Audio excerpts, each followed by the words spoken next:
नमस्कार मित्रांनो, तुमच्याकडे जर रेशन कार्ड असेल तर तुमच्यासाठी ही अतिशय महत्त्वपूर्ण माहिती आहे. कारण 1 जानेवारी 2025 पासून रेशन कार्ड धारकांसाठी दोन नियम लागू होणार आहेत. या दोन्ही नियमांचे जर तुम्ही पालन या महिन्यामध्ये नाही केलेत तर रेशन कार्डामधून तुमचं नाव हटवलं जाईल आणि 2025मध्ये रेशन कार्डावरती मिळणारे जे धान्य आहेत ते सुद्धा पूर्णपणे तुम्हाला मिळणे बंद होईल. कोणते दोन नियम आहेत? या दोन नियमांचे पालन तुम्हाला कशा पद्धतीने करायचे आहेत? कोणत्या ठिकाणी तुम्हाला हे तात्काळ काम करून घ्यायचे आहे? याबद्दलची माहिती पूर्ण या व्हिडिओच्या माध्यमातून मी तुम्हाला सांगणार आहे. त्यासाठी नक्की हा व्हिडिओ शेवटपर्यंत पहा. तत्पूर्वी चॅनलवरती पहिल्यांदाच आला असाल तर चॅनलला सबस्क्राईब करून बेल नोटिफिकेशनला क्लिक करा. चला तर मग व्हिडिओला सुरुवात करूया. मित्रांनो, तुमच्याकडे पिवळं किंवा केसरी रेशन कार्ड असेल, या दोन्ही रेशन कार्ड धारकांना एक दिलासा देणारा अपडेट आहे. पहिला नियम सर्वप्रथम आपण समजून घेऊया. दुसरा नियम तर अतिशय महत्त्वपूर्ण आहे. त्यासाठी सर्वप्रथम आपण पहिला नियम समजून घेऊया. पहिला नियम म्हणजे तुमच्याकडे रेशन कार्ड आहे.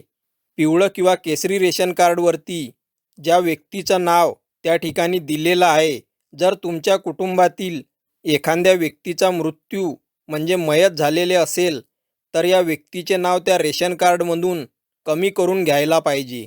जर रेशन कार्डवरून त्या व्यक्तीचं नाव जर तुम्ही नाही कमी केलं तर तुमचे रेशन कार्ड या ठिकाणी सॅरेंडरसुद्धा होऊ शकते.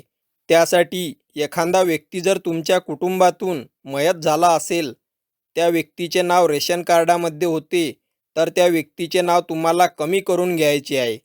नाव कमी करून घेण्यासाठी तुमच्या गावातील जो रेशन दुकानदार आहे, ज्यांच्याकडे तुम्ही रेशन घेताय, त्या दुकानदाराकडे जायचं आहे. मयत झालेल्या व्यक्तीचा आधार कार्ड त्यांना द्यायचं आहे. त्यानंतर त्या व्यक्तीचं नाव तुम्हाला त्या रेशन कार्डमधून कमी करून घ्यायचं आहे. हे तुमचं काम आहे. जर तुमच्या कुटुंबात एखादा व्यक्ती मयत झाला नसेल तर तुम्हाला काही करण्याची गरज नाही.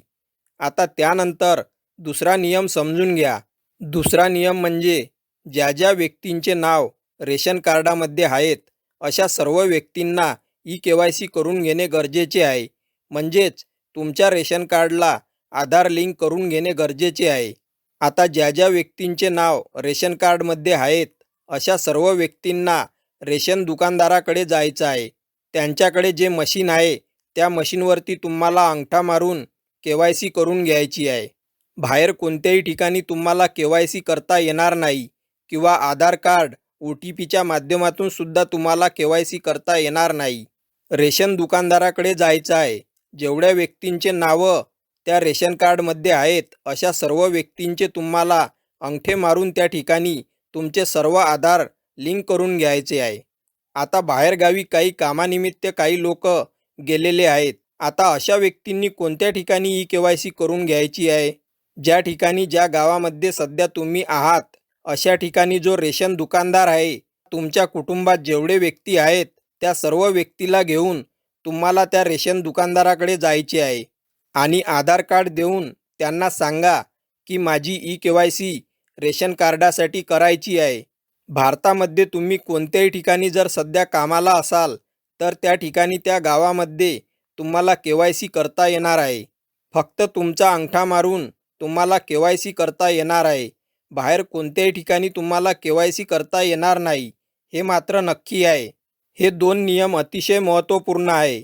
जर तुमच्या कुटुंबातील एखाद्या व्यक्तीची KYC झाली नाही तर अशा व्यक्तीचं नाव 1 जानेवारीपासून हटवलं जाईल आणि इथून पुढे जे मिळणारे धान्य आहेत त्या व्यक्तीच्या नावे येणार नाही.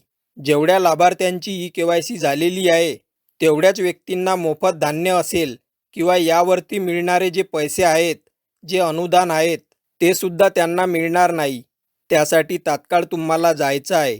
31 डिसेंबरपर्यंत शेवटची तारीख आहे. 31 तारखेपर्यंत तुम्ही ज्या ठिकाणी सध्या आहात त्या ठिकाणच्या रेशन दुकानदाराकडे जा आणि त्या ठिकाणी तुमची KYC करून घ्या. जर तुमच्या गावात तुम्ही सध्या राहत असाल तर तुमच्या गावातील रेशन दुकानदाराकडे जायचं आहे आणि KYC प्रत्येकाची करून घ्यायची आहे. जर तुमच्या कुटुंबात एखाद्या व्यक्तीची मयत झाली असेल तर त्या व्यक्तीचा आधार कार्ड घेऊन त्या रेशन कार्डामधून त्या व्यक्तीचं नाव तुम्हाला कमी करून घ्यायचे आहेत. हे दोन्ही नियम 100% लागू होणार आहेत. अन्न व नागरी पुरवठा ग्राहक संरक्षण विभागाअंतर्गत आदेशसुद्धा देण्यात आलेला आहे. भरपूर असे लाभार्थी आतापर्यंत या ई-KYC पासून वंचित आहेत. तात्काळ ई-KYC करून घ्या. मित्रांनो, अतिशय महत्त्वपूर्ण ही माहिती आहे. जास्तीत जास्त तुमच्या मित्रांना, नातेवाईकांना हा व्हिडिओ नक्की शेअर करायला विसरू नका आणि व्हिडिओ आवडला असेल तर नक्की लाईक करा. धन्यवाद मित्रांनो. पुन्हा भेटूया नवीन व्हिडिओमध्ये नवीन माहितीसह. तोपर्यंत जय हिंद, जय महाराष्ट्र.